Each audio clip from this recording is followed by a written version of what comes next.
Hello friends, welcome to KV technique channel. Friends, KV technique channel आज आपण मानक समस्त को स्वागत। फ्रेंड्स, ये केवी टेक्निक चैनल एक नुआ अध्याय जहाँकि गप माध्यम शुणा आसतु एवं किसी शिखा ता सहित शिखेबा। ये गप माध्यम आम कि शिखा फ्रेंड्स एवं आगे बढ़िया प्रयास करवा। चलतु ये गपटी ये भाया। फ्रेंड्स, गोटे छोट गाँटी थाए। छोट गाँव में 10टी परिवार रही था। अति खुशी आनंद जीवन यापन करुँच से 10टी परिवार। किंतु ता भितर गोटे परिवार छोट युवकटी थाए जहाँ 19 वर्ष होता है। से तांको मन रे अनेक चिंता। चाड़ छपर घरे सीना सी रही थाए, किंतु कौन हुए तांको मुंडरे अनेक चिंता बा अनेक आशा जेपरिक से बड़ मनीषटी हम। मनीष सीना हम, किंतु तांकर लक्ष्य थिला कौन ना भल डॉक्टरटी हम, ए समाजर सेवा करिवो। किंतु डॉक्टर हेबापई ए अर्थर अभाव हिमालय पहाड़ परी तांको सम्मुखरे दंडायमान होइकी थिला। सेतिपई ए अर्थाभाव बा अर्थर अभाव को दूर करने से आइडिया खोजुथांती। किंतु ए आइडिया कौन तांको हठात मिली। फ्रेंड्स, दिनकर कथा कौन हुए जानती? से जिते नई कूल बसता है हठात ये आइडियाटी आसला, नाई मु कौन से को माध्यम अर्थ रोजगार करी, तापर मु पाठ पढ़ी एवं डॉक्टरटी हेबी ए समाजर सेवा करी। तो यही कथाटा ता मुंडर निहात फिट हो गला।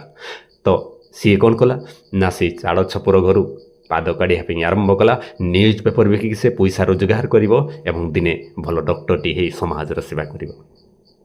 यही कामटे तांकर कंटिन्यूअसली चलैले। फ्रेंड्स, कंटिन्यूअसली चलला वर्षे 2 वर्ष पैसा रोजगार कले भल एवं रखिले मध्य पाठ पढ़िया एवं सी मध्य पाठ पढ़ी आरंभ करदे। किंतु एमिति दिने न्यूज पेपर बिकु बिकु गोटे गाँ मुंडर शेष पहुँचले। फ्रेंड्स, सकाळु सी बाहरी थाए। जितेबले 10टा-11टा बाजिला पिलाटी किसी खाई ना कि पी ना, तो शोष लगिला। सी कौन कले से गाँ मुंडर लास्ट रे घर को से कबाटे बाड़े ठक ठक कर बाड़े कौन पाई जानती? बाड़े ये पानी बुंदे पीबे। शोषरे जे टहल विकल होती सी पानी पाई निहाती आशा भरोसा करी पहुँची। जितेबले सी कबाटा को ठक ठक करी भितर जड़े महिला जनक बाहरी पचारि, बाबूरे तुमर कौन दरकार? से पिला जन कहले, माँ मौसी मोर किसी दरकार नहीं। सकाळु जेहेतु बाहरी न्यूज पेपर बिकी तो शोष लगुच, मते पानी बुंदे दियो। से माँ जनक पिलाटीर मुह देखी आ किछि क्वेश्चन न करी सीधा भीतर गले एवं ग्लास रे गोटे ग्लास क्षीर नहीं आसिले।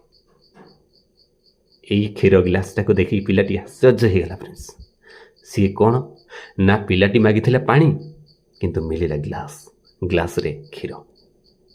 किंतु पिला जनक किछि क्वेश्चन न करी किछि तांको मध्य संशय तैयारी न करी से क्षीरटा को पीकी निजर भूक मेन्टेले बा निजर शोष मेन्टेले एवं माँ जनक को गिलास दे धन्यवाद दे पुणी घर को फेरिले।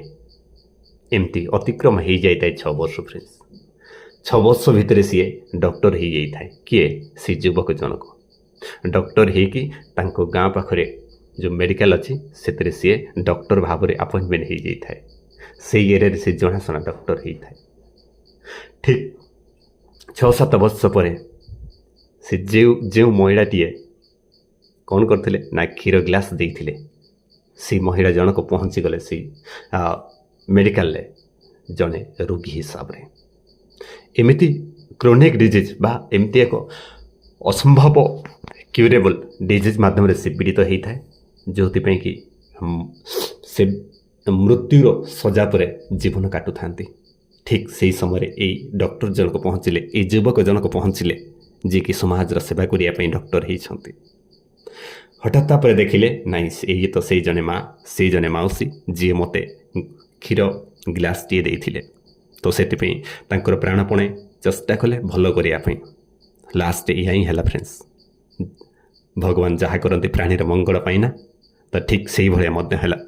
ठीक सेमती से ଡକ୍ଟର ଜଣକ ବା ସେଇ ଯୁବକ ଜଣକ ସେଇ ମହିଳା ଜଣକର ସମ୍ପୂର୍ଣ୍ଣ ଭାବରେ ରୋଗମୁକ୍ତ କରାଇଦେଲେ। ରୋଗମୁକ୍ତ କରାଇଦେଲେ। କରିଦେଇକି ଲାଷ୍ଟ ଦିନ କ'ଣ କଲେ ନା ତାଙ୍କୁ ସେଠୁ ଡିସଚାର୍ଜ ମଧ୍ୟ କରାଇଦେଲେ। ଡିସଚାର୍ଜ କରାଇଦେଲା ଫ୍ରେଣ୍ଡସ୍ ତାଙ୍କୁ ଗୋଟେ ଚିଠାଟେ ଧରାଇଦେଲେ ଫ୍ରେଣ୍ଡସ୍। ସେଥିରେ ଲେଖା ହେଇଥିଲା your bill is paid already.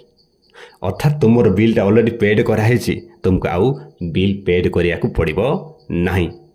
ଏଇ ବିଲ୍ଟା ଦେଖିକି ହଠାତ୍ ସେ ମହିଳା ଜଣକ ଆଶ୍ଚର୍ଯ୍ୟ ହୋଇଗଲେ। ଆରେ କାହିଁ ମୁଁ ତ କିମ୍ବା ମୋର କେହି ପରିବାରଜନ କେହି ପେଡ୍ କରିନାହାନ୍ତି ପଇସା, ଏ ପେଡ୍ ହେଲା କେମିତି?